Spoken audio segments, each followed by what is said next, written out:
Morning, students. Now we will start about the new chapters. Chapter 7's new topic, global enterprise. Okay, तो global enterprise क्या है? वो है enterprise जो foreign country के अंदर बिजनेस करती है. ओके, अपनी कंट्री के साथ साथ फॉरेन कंट्री में फॉरेन कंट्री के साथ बिजनेस करती है, उसको बोलते हैं ग्लोबल एंटरप्राइज. मतलब फॉरेन कंट्री के साथ लेन देन करती है, उसको बोलते हैं ग्लोबल एंटरप्राइज. ओके, यहाँ पे any business unit when it expands its activity outside bill political boundaries known as global enterprise. मतलब कोई भी बिजनेस एक्टिविटी को एक्सपांड करती है पॉलिटिकल बाउंड्रीज के बाहर, इंडिया की बाउंड्री के बाहर कोई भी बिजनेस करेगा, एक्टिविटी करेगा, उसे बोलते हैं ग्लोबल एंटरप्राइज. ओके, क्लियर है?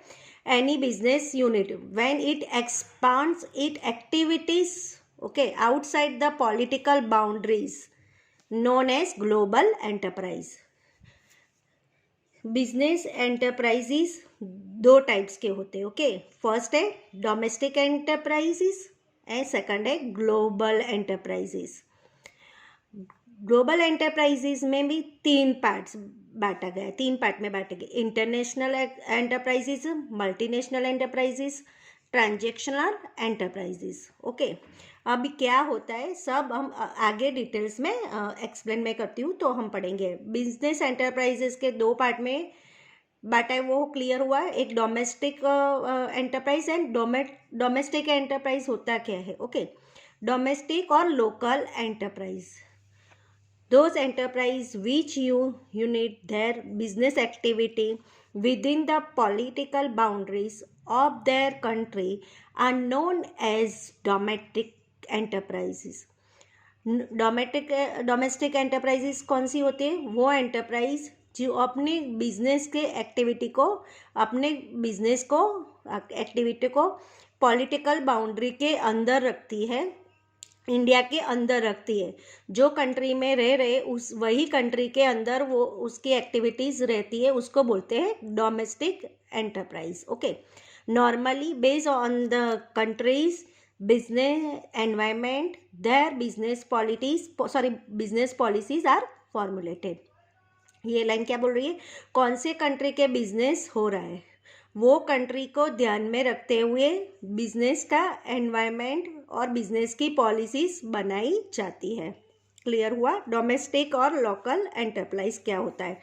डोमेस्टिक और लोकल एंटरप्राइज मीन्स वो एंटरप्राइज जो अपने बिजनेस एक्टिविटी को पॉलिटिकल बाउंड्रीज के अंदर ही करता है. मतलब जो बिजनेसमैन जो कंट्री के अंदर रह रहा है, वही कंट्री के अंदर वो बिजनेस कर रहा है, वही कंट्री के अंदर बिजनेस कर रहा है, एक्टिविटीज़ कर रहा है, तो उसको बोलते हैं डोमेस्टिक और local enterprise.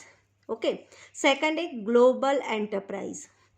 When any business unit expands its business activities outside the political boundaries it is known as a global enterprise. मतलब जो कभी यूनिट होते हैं, जो यूनिट एक्टिविटी एक्सपांड करता है पॉलिटिकल बाउंड्रीज के बाहर, उसको बोलते हैं global enterprises. by using the experience of domestic business as a global enterprise, when they spread their wings on foreign country, they are known as multinational enterprises. मतलब domestic business के experience को use करते ही जब कोई business foreign country के अंदर business करने जाता है, उसको बोलते हैं multinational enterprises. Okay, transactional enterprises produce, sales and invest across the world.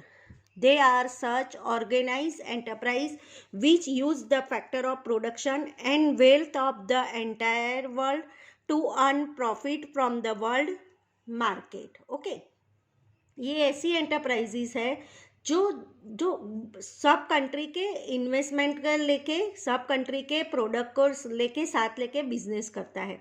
Okay, यहाँ पे देख मतलब जो ट्रांजैक्शनल एंटरप्राइज प्रोड्यूस मतलब प्रोड्यूस करता है, सेल करते हैं, इन्वेस्ट करते हैं अक्रॉस द वर्ल्ड, मतलब पूरे वर्ल्ड में. They are such organizes enterprise ऐसा ऑर्गेनाइजेस वो फैक्टर ऑफ प्रोडक्शन वेल, मतलब सब कंट्री का प्रोडक्शन का वेल्थ प्रॉफिट यूज़ करता है। ये ट्रांजेक्शन एंटरप्राइज वहाँ पे प्रोडक्शन लेके लैंड परचेज करेगा जहाँ पे लैंड का खर्चा कम होता है। ओके, ये एक ऑर्गेनाइजेशन एंटरप्राइजेस है। ओके, यहाँ तक क्लियर हुआ। डोमेस्टिक एंटरप्राइज, जो कंट्री में रह रहे वही कंट्री में बिजनेस करते हैं, उसको बोलते हैं डोमेस्टिक एंटरप्राइज। ग्लोबल एंटरप्राइज में मीन्स हमारे कंट्री के बाहर, जो कंट्री में रह रहे हैं वो कंट्री के बाहर बिजनेस करे, उसको बोलते हैं, बाहर भी ट्रेड करे, उसको बोलते हैं ग्लोबल एंटरप्राइजेस। ओके, ये दोनों क्लियर हुआ। अब उसके पढ़ेंगे, वो कैरेक्टरिस्टिक्स पढ़ेंगे ग्लोबल एंटरप्राइजेस के। ओके, फर्स्ट है business in more than one countries. Global enterprises work on a very large scale at the international level. They conduct business in different countries in different ways at a company. मतलब global enterprise बहुत सारा काम करता है business large scale में, मतलब वो different country में वे में काम करता है। ग्लोबल एंटरप्राइजेस क्या करती है, डिफरेंट कंट्रीज के अंदर डिफरेंट बिजनेस करता है। एक कंट्री से ज़्यादा कंट्री के साथ बिजनेस करते हैं, अलग अलग तरीके से बिजनेस करते हैं, अलग अलग टाइम पे बिजनेस करते हैं। सेकंड है priority. Global enterprises give a priority to regional escape while making investment, productions and distribution. Global enterprise के प्रायोरिटी किसको देता है, रीजनल एक्सपेक्ट्स को प्रायोरिटी देता है। एस्पेक्टो, जो कंट्री के अंदर वो बिजनेस करे वहाँ का पूरी सिचुएशन को देख के प्रोडक्शन करना, पूरी सिचुएशन को देख के इन्वेस्टमेंट करना, डिस्ट्रीब्यूशन करना, जैसे तरह की जगह वैसे तरह की रूल्स एंड रेगुलेशन फॉलो करना। Every country has different religion, socials, हर कंट्री का डिफरेंट रिलीजन होता है, सोशल स्ट्रक्चर होता है, economic and behaviour setup, and global enterprise takes note of this and accordingly business enterprises are expanded. ये सब चीज़ों का ध्यान में रखते हुए उनके रिलीजन को, उनको सोशल स्ट्रक्चर को, उनकी इकोनॉमी को, उनके बिहेवियर को, दूसरी कंट्री का क्या बिहेवियर है, सबको ध्यान में रखते हुए ये बिजनेस एंटरप्राइज को एक्सपांड करता है। ओके, ग्लोबल एंटरप्राइज की प्रायोरिटी क्या है, रीजनल एक्सपांड। ओके, थर्ड है size and sales. The size and sales of global enterprise is huge in most, मतलब ग्लोबल एंटरप्राइज का साइज भी बहुत बड़ा होता है, उसका सेल भी बहुत ज़्यादा होता है। In most cases the national income of some small countries are much lower than the sales of the global enterprises. मतलब बहुत बार ऐसा होता है, नेशनल इनकम, कुछ कंट्री की नेशनल इनकम कम होती है than the sales of this global enterprises के। ग्लोबल एंटरप्राइज सेल ज़्यादा होती है और बहुत बार तो ओके है ना, ये लाइन समझ में आया, क्योंकि इन मोस्ट केसेस में द नेशनल इनकम, कंट्री की इनकम, ओके, कुछ कंट्री में उनकी नेशनल इनकम बहुत लोअर होती है than the sales, okay, of this global enterprises. Okay, fourth है economic capability. Okay, financially global enterprises are very sound, many a times they can afford to operate at negligible मतलब profit, small profit, और can make losses also if needed to improve their market. As they have a very sound financial backing, they can produce and sell on a massive scale. Okay, तो यहाँ पे क्या बोल रहे हैं कि global enterprises financial condition बहुत अच्छा होता है। ग्लोबल एंटरप्राइज का कई बार थोड़ा सा प्रॉफिट अर्न करता है, कभी कभी लॉस भी करता है। ओके, जब उनको उनके मार्केट को इम्प्रूव करना होता है तो वो कभी कभी लॉस भी कर लेती है और कम प्रॉफिट में भी काम चला लेती है। Okay, global enterprise financial condition बहुत अच्छा है, तो वो ज़्यादा प्रोड्यूस करते हैं और ज़्यादा सेल भी करते हैं। ओके, फिफ्थ है political supremacy okay, due to their economic power their political reach is also strong. In many cases, they can influence the economic policy of the country by influencing the political leaders. क्या बोल रहे हैं यहाँ पे? Global enterprise का एक economic power बहुत है और यहाँ पे उन लोगों का उनका पॉलिटिकल पहचान भी बहुत है. ग्लोबल एंटरप्राइज का पावर बहुत है और then political reach is also strong, है ना. बहुत बार क्या होता है, ग्लोबल एंटरप्राइज इकोनॉमिक पॉलिसी को इन्फ्लुएंस करती है, पॉलिटिकल लीडर्स को इन्फ्लुएंस करती है. ओके, क्लियर हुआ. फिर 6 है लॉयल्टी.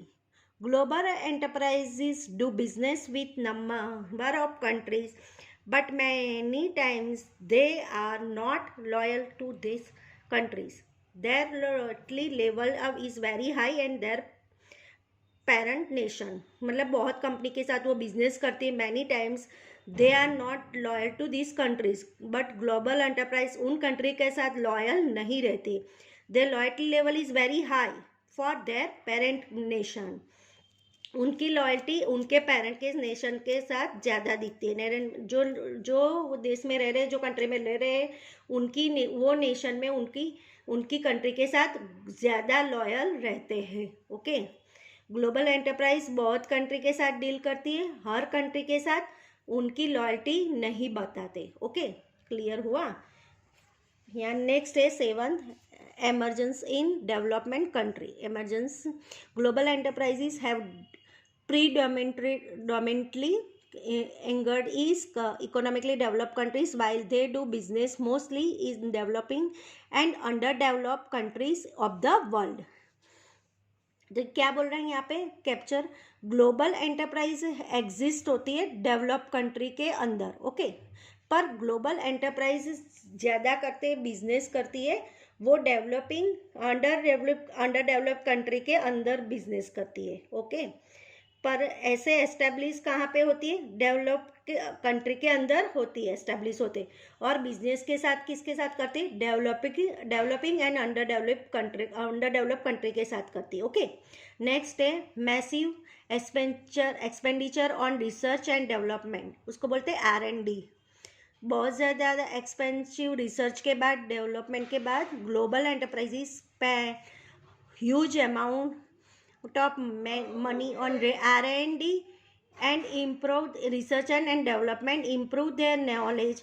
ह्यूज ग्लोबल एंटरप्राइज बहुत सारा पैसा एक्सपेंड करती है, रिसर्च करती है, रिसर्च करने में और डेवलप करने में. ओके, रिसर्च एंड डेवलपमेंट के बाद क्या होता है? नॉलेज इंक्रीज होता है. Okay, huge amount from there income is used for research and development and to develop new products, services and modern technology constantly.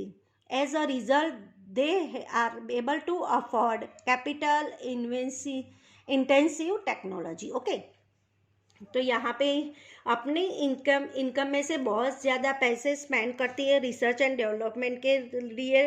Research and development के लिए उनका नॉलेज इंक्रीज होता है. नॉलेज बढ़ने से उनका कौन से टाइप का प्रोडक्ट्स बनाना चाहिए, कौन सी टाइप की सर्विसेज देनी चाहिए, मॉडर्न टेक्नोलॉजी के बारे में जानना चाहिए, ये सारी चीज़ें बता देती. ये सारी चीज़ें पता लगने चल जाती. इस बिजनेस करने का तरीका बहुत बेटर होने लगता है. ओके, 9th है changes in the lifestyle. To development their products and services they bring changes in the lifestyle of the people of home countries and for the global enterprises start from basic necessities. Okay, यहाँ पे क्या बोल रहे? Global enterprises अपने product को develop करने के लिए, सर्विसेज डेवलप करने के लिए चेंजेस लेके आता है. पीपल के लाइफ स्टाइल में चेंजेस लेके आता है. उनकी जो कंट्रीज़ है, होम कंट्रीज है, उनके पीपल लोगों में लाइफ स्टाइल चेंजेस लेके आता है. और ग्लोबल एंटरप्राइज स्टार्ट कैसे करते हैं? उनकी बेसिक नेसेसिटी से स्टार्ट करते हैं. क्लियर है? 9 कैप्चर क्लियर हो गया. Change in the life style मतलब ग्लोबल एंटरप्राइज अपनी प्रोडक्ट को सर्विस को डेवलप करने के लिए उनके होम कंट्री के पीपल है उनकी लाइफस्टाइल को चेंज करता है। ओके, स्टार्ट कहते हैं बेसिक नेसेसिटी से स्टार्ट करता है। यहाँ पे कैरेक्टरिस्टिक फिनिश होती है। Okay students, now will explain the next video. Okay.